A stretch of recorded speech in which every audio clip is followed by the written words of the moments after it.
Saudara-saudara, dunia pendidikan tidak bisa dilepaskan dari kebijakan-kebijakan pemangku kepentingan, baik itu dari pemerintah, masyarakat maupun pengelola lembaga pendidikan tersebut.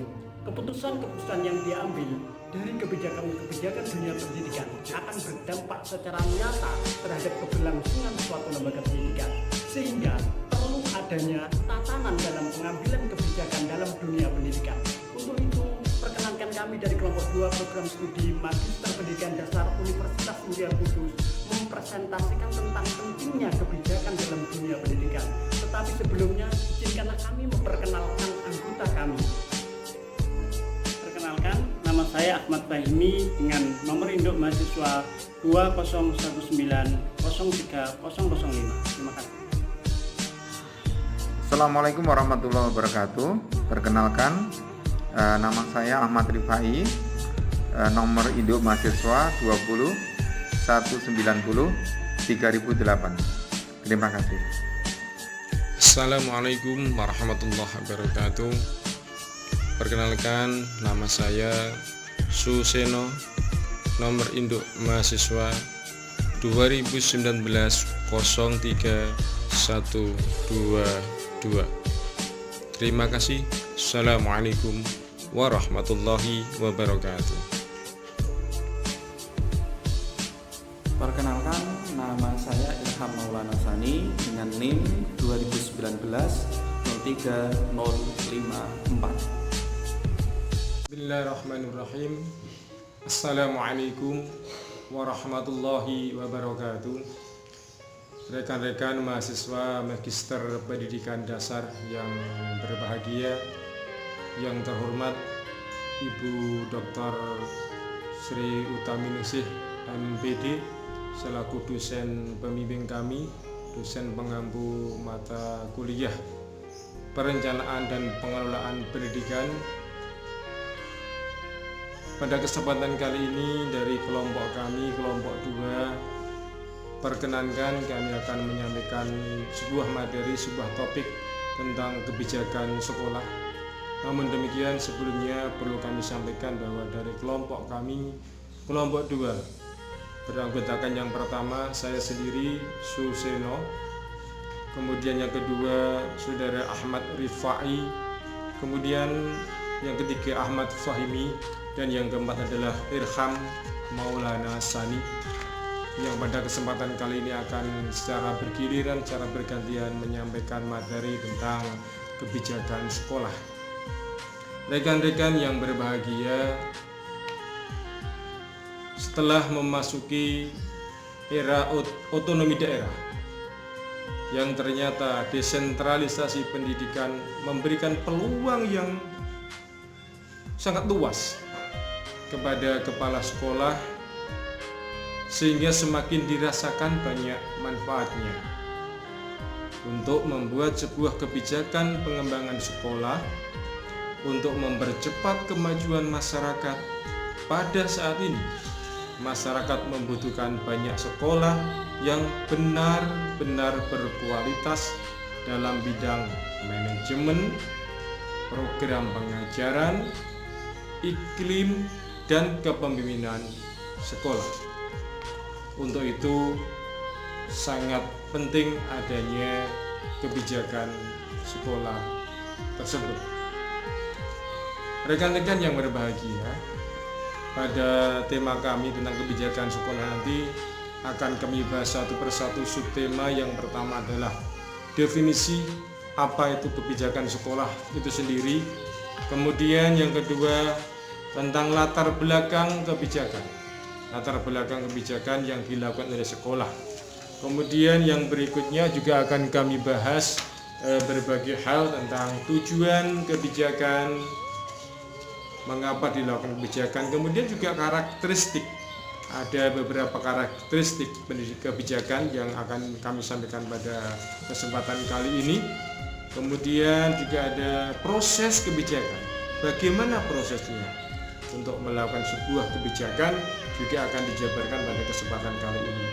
Kemudian selanjutnya formulasi kebijakan. Jadi ada formulasi yang diterapkan di dalam kebijakan tersebut sehingga formulasi itu tepat kemudian diimplementasikan, diterapkan, diaplikasikan kebijakan tersebut di dalam sekolah untuk mencapai sebuah sekolah yang benar-benar berkualitas. Yang terakhir, setelah ada implementasi, tidak lupa mestinya dibarengi dengan sebuah evaluasi. Jadi kebijakan yang telah direncanakan kemudian dilaksanakan dan seterusnya, maka perlu dievaluasi dari kebijakan tersebut, sehingga apakah dengan kebijakan tersebut benar-benar membawa sebuah kemajuan ataupun belum membawa sebuah kemajuan. Rekan-rekan yang berbahagia, untuk pertama kami akan sampaikan definisi dulu apa itu kebijakan sekolah. Sebagai pelaksana operasional pendidikan, apakah sekolah memiliki peluang untuk membuat kebijakan? Menurut pendapat Caldwell dan Spinks tahun 1989 pada halaman 139 dalam Beer et al. Menyatakan suatu kebijakan sekolah adalah sebagai pernyataan tentang tujuan dan satu atau lebih petunjuk mengenai bagaimana sasaran dicapai yang dilaksanakan bersama, serta memberikan kerangka kerja bagi pelaksanaan program sekolah. Ini menurut Caldwell dan Spinks yang telah kami sampaikan. Kemudian yang kedua adalah latar belakang kebijakan. Latar belakang kebijakan dibentuk dalam sebuah diagram ataupun sebuah coret-coretan ini yang saling berkaitan antara sebab,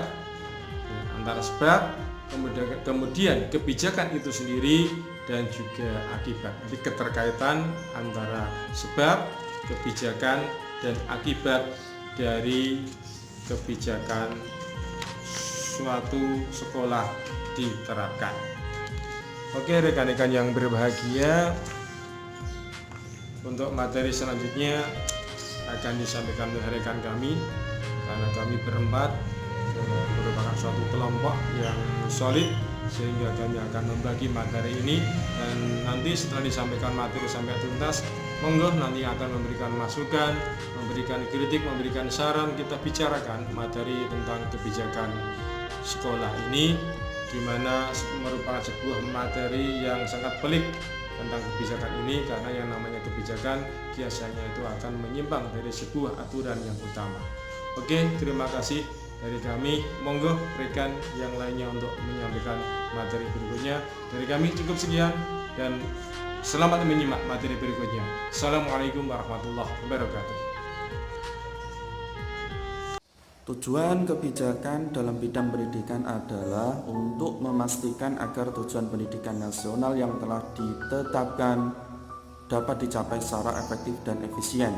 Kebijakan sekolah atau pendidikan juga bertujuan untuk mengubah perilaku stakeholder, institusi, dan semua aspek penunjang pendidikan dalam rangka untuk mencapai tujuan pendidikan nasional. Karakteristik kebijakan yang pertama, kebijakan pendidikan sangat kompleks karena hasil interaksi dari banyak pihak seperti yayasan, komunitas sekolah, dewan guru, stakeholder terkait hingga semua penduduk di sebuah institusi pendidikan tersebut. Kedua, oleh karena itu, kebijakan pendidikan umumnya dibuat agak semi otonomi karena melibatkan banyak pihak. Tiga, sebaiknya proses kebijakan pendidikan melibatkan banyak pihak atau multidisipliner. Ada dari pakar hukum, organisasi, ahli di bidang ekonomi, politik, sejarah, pendidikan, dan lain sebagainya. 4. Kebijakan pendidikan bersifat normatif, yaitu menyangkut apa yang seharusnya dilakukan untuk memperbaiki kondisi pendidikan saat ini agar kondisi pendidikan yang akan datang menjadi lebih baik, misalnya peningkatan pemerataan pendidikan, peningkatan mutu, relevansi, peningkatan efisiensi, dan pengurangan kesenjangan pendidikan antar wilayah. 5. Proses kebijakan pendidikan tidak steril dari pengaruh-pengaruh luar seperti pengaruh dari bidang ekonomi, politik, budaya, serta teknologi. Terima kasih. Untuk selanjutnya akan disampaikan oleh Bapak Ahmad Rifai. Silakan.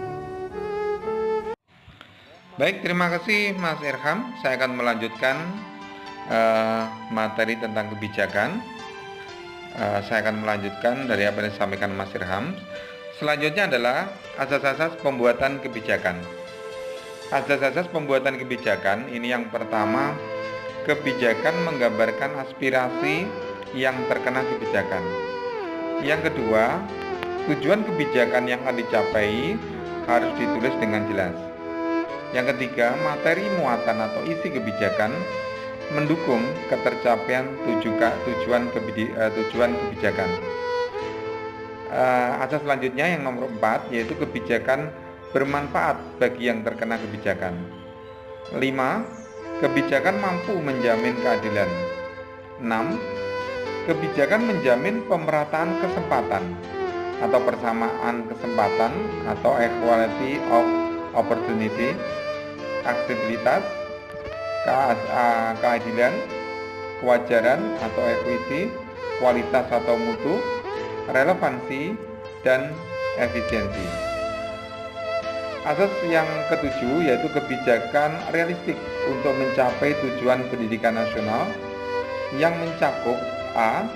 Peningkatan pemerataan kesempatan pendidikan bagi masyarakat atau persamaan kesempatan, aksesibilitas dan kewajaran. B. Peningkatan mutu atau kualitas pendidikan. C. Peningkatan relevansi pendidikan dengan kebutuhan peserta didik, kebutuhan keluarga, dan kebutuhan pembangunan yang meliputi berbagai sektor dan subsektornya. Dan yang D. Peningkatan efisiensi baik internal maupun eksternal. Asas ke-8, kebijakan mengandung kejelasan tentang apa yang harus dilakukan dan bagaimana caranya agar kebijakan mampu mencapai tujuan pendidikan nasional. Kebijakan secara proses kebijakan ini secara garis besar bisa digambarkan seperti yang ada di PowerPoint. Ada formulasi, kemudian implementasi atau penerapan, kemudian evaluasi atau penilaian. Selanjutnya yang dimaksud dengan formulasi kebijakan di sini bisa dirinci bahwa sumber-sumber permasalahan atau isu-isu kebijakan pendidikan di sekolah. Kemudian yang kedua, identifikasi permasalahan atau isu-isu kebijakan pendidikan di sekolah. Yang ketiga itu seleksi permasalahan atau isu-isu kebijakan pendidikan di sekolah. 4. Formulasi atau perumusan kebijakan pendidikan di sekolah. 5. Penetapan atau keputusan atau adopsi kebijakan pendidikan di sekolah. Setelah adanya formulasi kebijakan, dilanjutkan berikutnya yaitu implementasi kebijakan. Selain kebijakan itu sendiri, bahwa suksesnya kebijakan juga dipengaruhi oleh implementasinya. Faktor-faktor yang mempengaruhi dalam implementasi kebijakan adalah A. Komunikasi kebijakan merata, akurat, dan konsisten. B. Kemampuan sumber daya manusia. C. Sumber daya peralatan, perlengkapan, dana, dan bahan. D. Struktur organisasi atau hierarkis. E. Informasi, dan F. Kepentingan. Selanjutnya, setelah implementasi kebijakan, selanjutnya adalah evaluasi kebijakan. Evaluasi kebijakan ini secara rinci yang pertama bahwa hasil evaluasi kebijakan berupa informasi yang bersifat kuantitatif dan atau kualitatif. 2. Evaluasi kebijakan juga dipengaruhi oleh kelompok-kelompok kepentingan yang terlibat dalam formulasi dan implementasi kebijakan. 3. Tingkat ketercapaian tujuan kebijakan atau kinerja kebijakan digunakan sebagai bahan penentuan apakah kebijakan dihentikan, diperbaiki, atau diteruskan. 4. Biasanya kalau tujuan kebijakan telah tercapai, maka biasanya kebijakan dihentikan. Terima kasih, itu yang bisa saya sampaikan. Selanjutnya akan PowerPoint selanjutnya akan disampaikan oleh teman lain. Terima kasih. Assalamualaikum warahmatullahi wabarakatuh. Baik, selanjutnya saya akan melanjutkan presentasi yang telah disampaikan oleh saudara saya Bapak Ahmad Rifai. Kebijakan pendidikan itu dibagi menjadi 4 hal. Yang pertama adalah tentang pemerataan, selanjutnya adalah mutu, relevansi, dan efisiensi. Untuk mutu dibagi menjadi beberapa hal. Yang pertama adalah belajar mengajar. Dalam belajar mengajar ada beberapa hal yang harus kita perhatikan. Yang pertama adalah kurikulum, buku, serta penilaian. Selanjutnya ada pendidik dan tenaga kependidikan yang dalam hari ini dibagi menjadi guru dan kepala sekolah. Untuk guru, bagaimana cara meningkatkan mutu guru bisa dilaksanakan dengan beberapa hal. Contohnya mengikuti pelatihan, mengikuti kegiatan KKG dan MGMK ataupun simposium. Selanjutnya untuk kepala sekolah hampir sama, bisa mengikuti pelatihan kepala sekolah maupun workshop. Selanjutnya mutu yang berkaitan dengan siswa dibagi menjadi beberapa hal. Yang pertama, mengikut sertakan siswa ke dalam lomba-lomba seperti porseni maupun mengadakan kegiatan-kegiatan kepribadian atau pengembangan karakter. Selanjutnya adalah tentang manajemen mutu. Selanjutnya untuk relevansi dibagi menjadi 4 hal. Yang pertama adalah relevansi tentang kebutuhan peserta didik, relevansi tentang kebutuhan keluarga, relevansi tentang kebutuhan berbagai sektor pembangunan, dan tuntutan lokal dan global.